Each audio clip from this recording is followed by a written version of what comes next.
Assalamualaikum warahmatullahi wabarakatuh.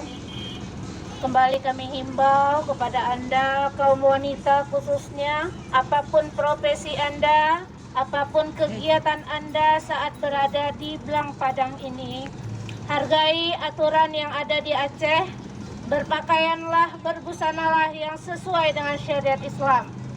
Jangan menggunakan celana yang ketat, celana yang super ketat lebih lagi. Aceh daerah yang bersyariat Islam, pakailah busana yang sesuai dengan syariat Islam. Tidak dilarang Anda bercelana, tapi pakailah celana yang tidak membuat orang lain berdosa gara-gara memandang Anda. Kembali kami menghimbau kepada segenap kaum laki-laki muslim dan kaum wanita yang berada di seputaran Blang Padang ini.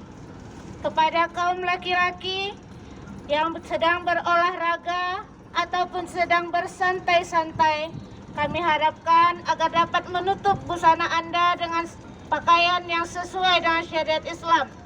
Kepada kaum laki-laki agar memakai celana yang panjang yang tidak menampakkan aurat Anda.